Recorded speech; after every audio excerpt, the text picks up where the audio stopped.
Imagine waking up one morning as the most powerful man in the world. You have a palace, an army, the loyalty of millions, and by nightfall you have nothing, not even your freedom. This is the story of King Louis XVI, and it all fell apart in a single night. Louis XVI was never supposed to be a tragic figure. When he was crowned King of France in 1774 at just 19 years old, he inherited one of the most powerful thrones in human history. France was an empire. Its culture was the envy of Europe. Its king was considered nearly divine, chosen by God, accountable to no one. Louis had everything: a magnificent palace at Versailles, a beautiful queen in Marie Antoinette, and a kingdom that stretched across continents. On paper, his life was perfect, but underneath the gold and silk and candlelight, something was rotting. France was broke.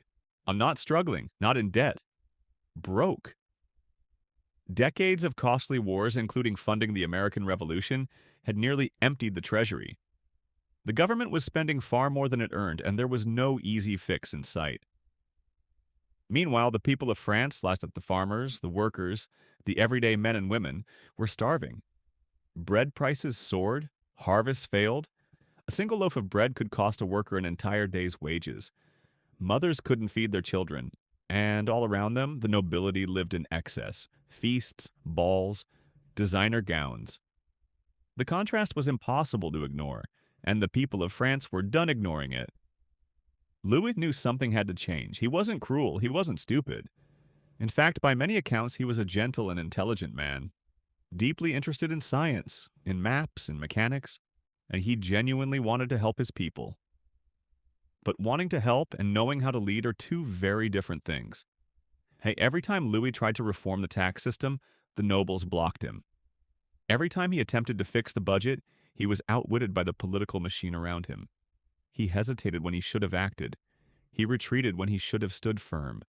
And slowly, painfully, France began to slip through his fingers. By 1789, the pressure had become unbearable. The people rose. The Bastille prison was stormed.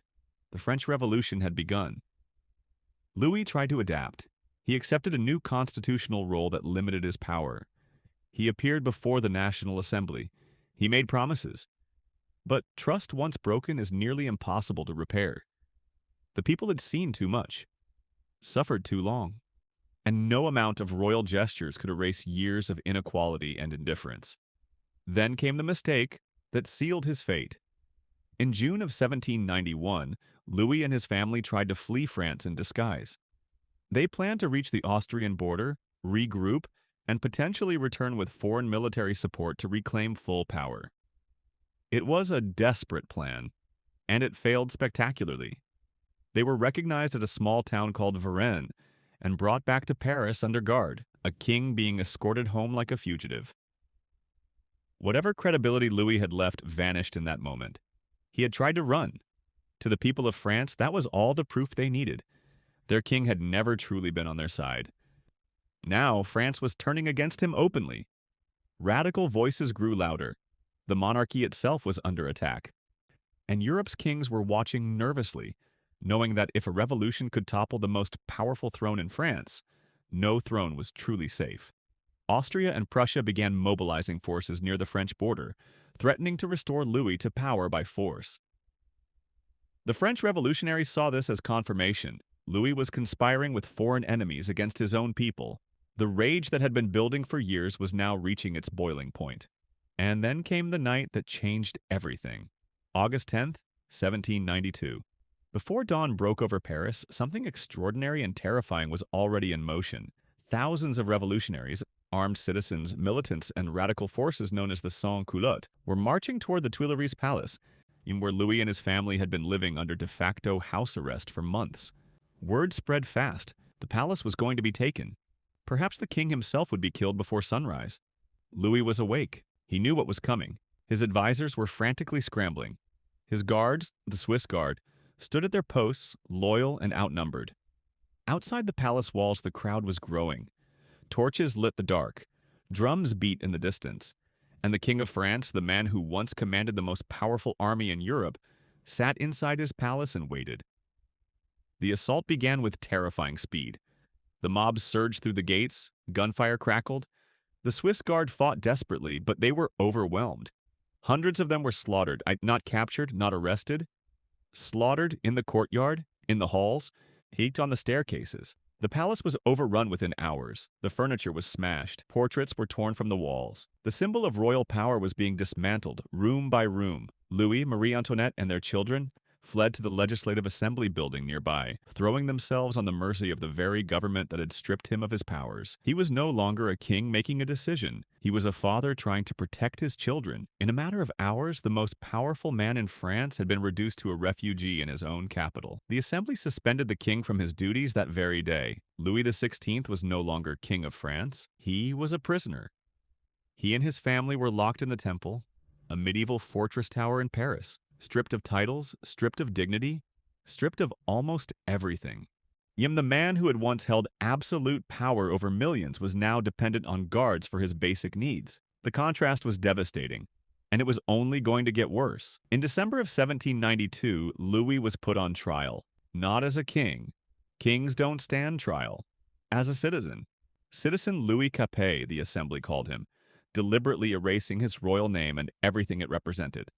The charges were severe: treason, conspiracy against the state, betrayal of the French people. Louis defended himself with quiet dignity. He denied the most serious charges. His lawyers argued passionately on his behalf, but the outcome was never really in doubt. The revolution needed a symbol, and Louis was going to be that symbol. On January 15, 1793, the verdict came back: guilty. The sentence, death. On the morning of January 21, 1793, Louis XVI rode through the streets of Paris in a carriage surrounded by guards. The city that had once cheered for him now lined the streets in eerie silence. He was taken to the Place de la Révolution, the square of the revolution. He climbed the scaffold. He tried to speak, tried to declare his innocence one final time, but the drums drowned him out. And then the blade fell. The crowd erupted. Some cheered, some wept. Some simply stared in disbelief. The king was dead, not defeated in battle, not exiled to a distant land, executed by his own people in the heart of his own capital, in broad daylight. He was 38 years old. Something is haunting about the story of Louis XVI, not because he was a great man, but because he was an ordinary one, placed in an extraordinary position he was never quite prepared for. But he wasn't a monster, he wasn't a tyrant. He was a man caught between the world he was born into and the world that was being born around him, unable to bridge the gap between the two. He had power without vision, intentions without strength, and in the end, neither was enough to save him. The throne he sat on, the palace he lived in, the crown he wore, all of it was temporary. All of it could be taken away, and in one night it was.